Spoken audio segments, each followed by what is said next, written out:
अस्सलाम वालेकुम, मैं हूं दिल इम्तियाज़ और आप देख रहे हैं तख्ती ऑनलाइन। क्या आपने दुनिया की सबसे बड़ी बैटरी देखी है? बैटरी एक ऐसा डिवाइस है जो कि एनर्जी को स्टोर कर सकता है। मैं आपको इस बैटरी को दिखाने के लिए पहले कुछ बेसिक इन्फॉर्मेशन देना चाहूँगा। हम अपने मुल्क में देखते हैं कि गर्मियों में हमारे मुल्क में पानी की फरावानी होती है।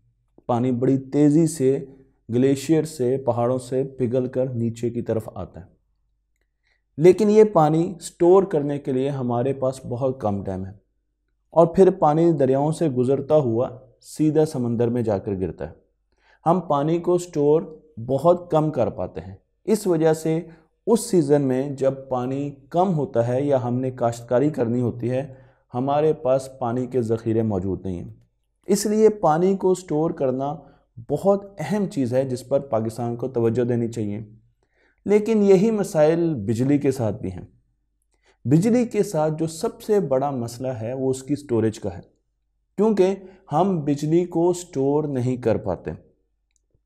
अगर हमने ऐसी बिजली की तरफ जाना है जो कि एनवायरनमेंट के लिए बहुत अच्छी हो, जिसे ग्रीन हाउस गैसेस ना पैदा हों, तो हमें फॉसिल फ्यूल्स को, कोल पावर्ड प्लांट्स को आहिस्ता आहिस्ता बंद करना होगा।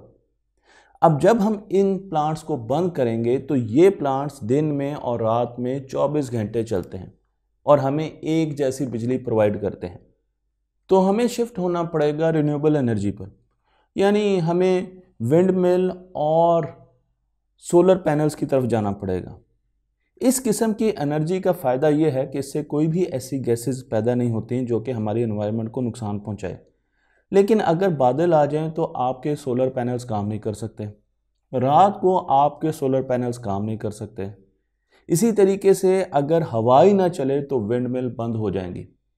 इस एनर्जी को हम 24/7 यूटिलाइज ना तो प्रोड्यूस कर सकते हैं और फिर ना ही यूटिलाइज कर सकते हैं।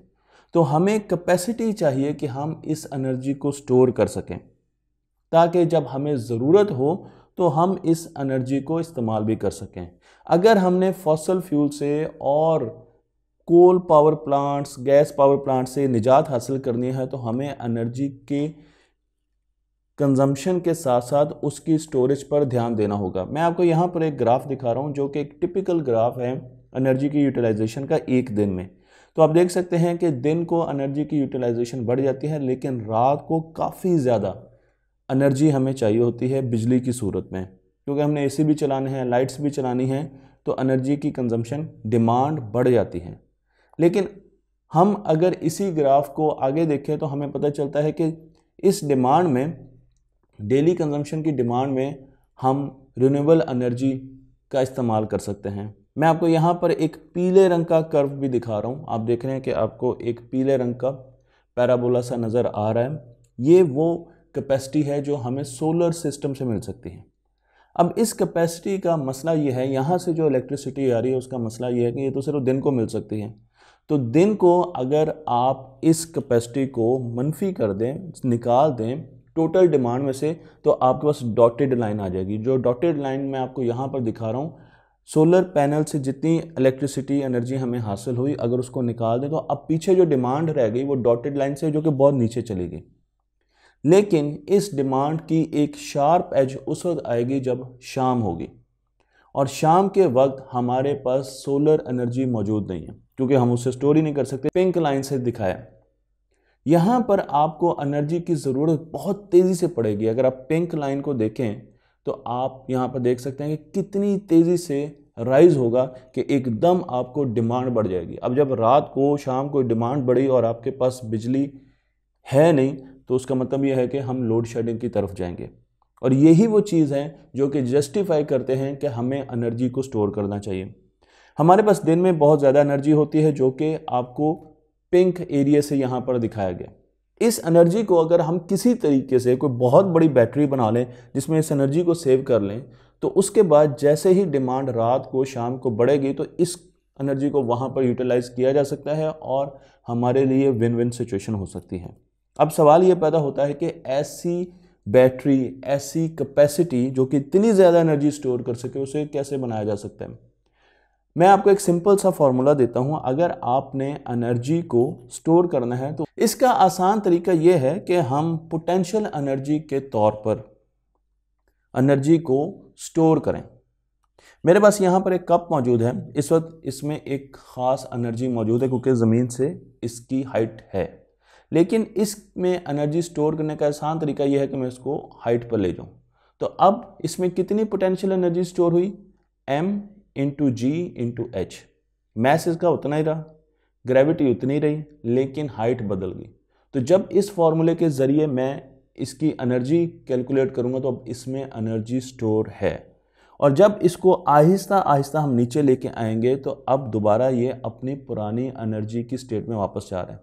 लेकिन जो एनर्जी इसमें स्टोर है उसके ज़रिए हम कुछ काम ले सकते हैं, उसके ज़रिए हम पावर प्लांट्स चला सकते हैं और उससे एनर्जी प्रोड्यूस कर सकते हैं। तो ये एक सिंपल तरीका है, आप हाइट की मदद से एनर्जी को स्टोर कर सकते हैं। अब आपका सवाल ये होगा कि हाइट की मदद से एनर्जी किस चीज़ में स्टोर की जाए? तो पहला तरीका ये है कि पानी में एनर्जी स्टोर की जा सकती है। मैं आपको यहाँ पर एक तस्वीर दिखा रहा हूँ जिसमें नीचे एक नहर बह रही है, दरिया बह रहा है। उस दरिया से या नहर से हमने एक हेड लिया है और हमने पानी को बहुत ऊपर वाली जगह पर मूव किया है जहाँ पर एक अलग तालाब बनाया हुआ है।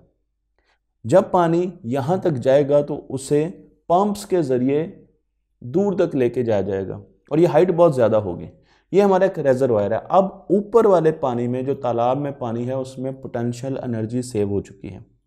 हमने एक किस्म की एनर्जी को सेव कर दिया है। जब हमने इस एनर्जी को यूटिलाइज करना है, यानी कि हमने इलेक्ट्रिसिटी में बदलना है, तो हमें इस पानी को दोबारा नीचे लाना पड़ेगा। अब आपका सवाल ये होगा कि जब हमने ऊपर भेजा इस पानी को तो उस वक्त भी एनर्जी का इस्तेमाल तो हुआ।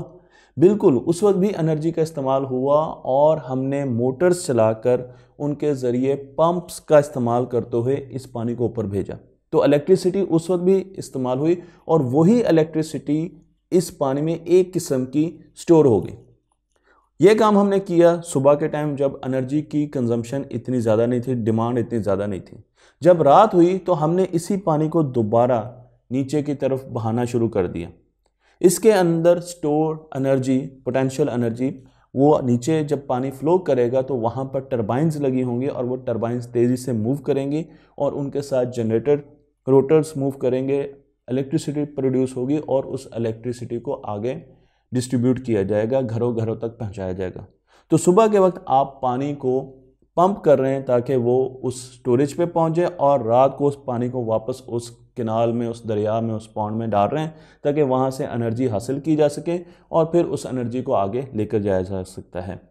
अब हमारे पास ऐसी टरबाइंस भी आ गई हैं जो कि टरबाइन और पंप का काम इकट्ठे कर सकती हैं, यानी वो पानी को ऊपर भी भेज सकती हैं इलेक्ट्रिसिटी का इस्तेमाल करते हुए, और फिर पानी जब नीचे आएगा तो वो घूम कर रोटेशन के ज़रिए जनरेटर के रोटर को मूव करके इलेक्ट्रिसिटी प्रोड्यूस भी कर सकती हैं। मैं आपको यही कॉन्सेप्ट यहाँ पर दिखा रहा हूँ और फिर आगे डिस्ट्रीब्यूशन नेटवर्क आ जाता है। क्योंकि यहाँ पर पानी की हाइट बहुत ज़्यादा है, हमने बहुत ऊपर हेड लेके गए हैं, इसलिए ख़ास किस्म की टरबाइंस का इस्तेमाल किया जाता है जिन्हें फ्रांसिस टरबाइंस कहा जाता है, और उनके ज़रिए उनका डुअल काम है, वो पंप के तौर पर भी काम करती हैं और टरबाइंस के तौर पर भी काम करती हैं, और फिर आगे ट्रांसफार्मर्स लगाकर और डिस्ट्रीब्यूशन नेटवर्क लगाकर हम इस इलेक्ट्रिसिटी को घरों घरों तक लेके जाते हैं। अगर इस फार्मूले की तरफ देखा जाए, mgh जो काइनेटिक एनर्जी का बेसिक फार्मूला है, तो मेरे पास 1 क्यूबिक मीटर पानी मौजूद है। फ़र्ज़ कीजिए इस गिलास में, इस कप में, हालांकि वो बहुत ज़्यादा पानी है, उसका वज़न 1000 kg होगा, मैस उसका 1000 kg होगा, और उस 1000 kg को मैं 1 मीटर ऊपर उठाता हूँ। तो अब आपको पता है इसमें कितनी एनर्जी स्टोर हुई है। अगर आप इसकी कैलकुलेशन करें, सिर्फ ज़रबें दें, क्योंकि आपको ग्रेविटेशन कांस्टेंट का तो पता ही है, ग्रेविटी का तो पता ही है आपको, तो 2.73 वाट आवर एनर्जी इस वक्त इसमें स्टोर है। ये इतनी एनर्जी है जो 100 वाट के बल्ब को 98.1 सेकंड जला सकती है। लेकिन क्योंकि हम पानी ऊपर की तरफ भेज रहे हैं और पंप के अपने फ्रिक्शन लॉसेस भी हैं, एनर्जी के लॉसेस भी हैं, तो इसलिए जितनी इलेक्ट्रिसिटी ऊपर भेजने में लगेगी, वापस जब पानी आएगा उतनी इलेक्ट्रिसिटी नहीं प्रोड्यूस कर सकता। ये तो हमें बेसिक पता है, एंट्रोपी का पता है हमें। तो हम जब किसी भी ऐसे पंपिंग स्टेशन को देखते हैं, हाइड्रो पंपिंग स्टेशन स्टोरेजेस कहा जाता है, वहाँ पर हमें 80% तक एफिशिएंसी मिलती है। यानी अगर आपको 100 यूनिट लगा एनर्जी को ऊपर भेजने के लिए, पानी को ऊपर भेजने के लिए, तो जब पानी नीचे आएगा तो आपको 80 यूनिट वापस मिल जाएंगे। ये एक अच्छे पंपिंग स्टेशन की एफिशिएंसी है। तो जब मैंने ये बात की कि यहाँ पर अगर मैं इसको लेकर जाऊँगा तो मुझे एक बल्ब को जलाने के लिए 98.1 सेकंड तक मैं एक बल्ब को जला सकता हूँ। तो जब मैं इसको वापस लेके आऊँगा और उस स्टेशन की एफिशिएंसी है 0.8 यानी 80% उसकी एफिशिएंसी है, तो अब आप 0.8 को जब इससे मल्टीप्लाई करेंगे तो अब आपको 98.1 सेकंड नहीं बल्कि लॉसेस की वजह से 78.5 सेकंड तक आप उस बल्ब को जला सकते हैं। ये तो हमने बात की थी 1 क्यूबिक मीटर पानी की, जिसका वजन 1000 kg था। लेकिन अब हम आते हैं बड़ी हाइट की तरफ।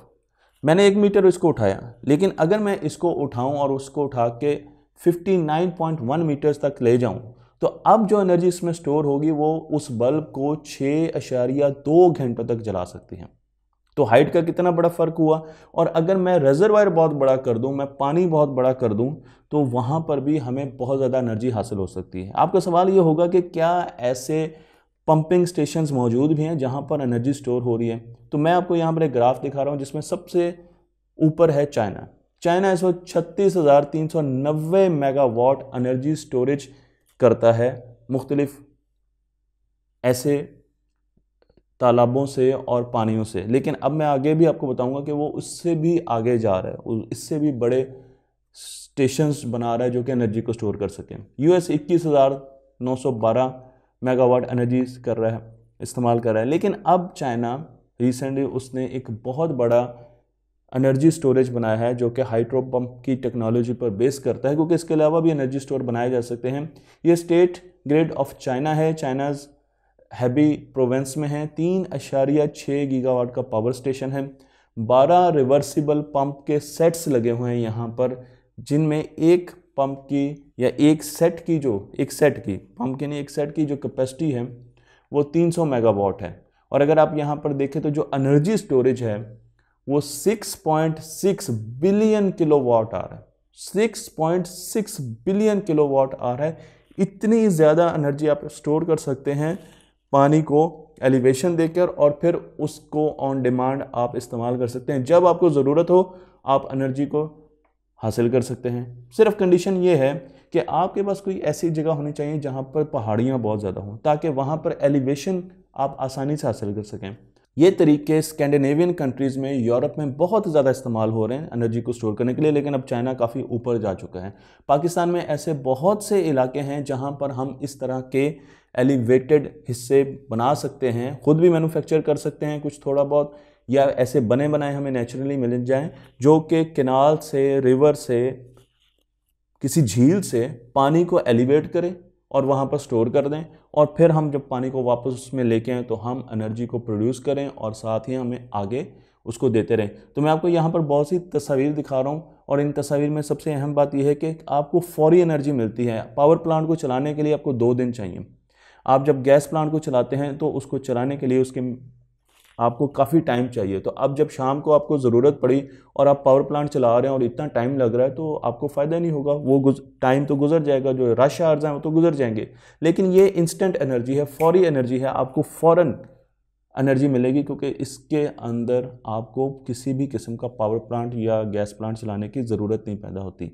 तो अब सवाल ये है कि ये प्लांट्स, ये स्टोरेजेस जो कि बहुत बड़ी एनर्जी स्टोरेजेस हैं, ये हम अपने मुल्क में किस जगह बना सकते हैं? क्या पाकिस्तान में कोई ऐसी स्टोरेज है? और अगर नहीं है तो कहाँ कहाँ हम ये बना सकते हैं? डैम्स के साथ बना सकते हैं, रिवर्स में कहाँ कहाँ बना सकते हैं, पहाड़ी इलाकों में? इसके लिए आपको कमेंट्स करने पड़ेंगे, और मैं भी आपके कमेंट्स का इंतज़ार करूँगा और देखूँगा कि हमारे पास क्या नए नए आइडियाज़ आते हैं। तख्ते ऑनलाइन को लाइक कीजिए, शेयर कीजिए और इस इल्म को दूसरों तक पहुँचाते रहिए।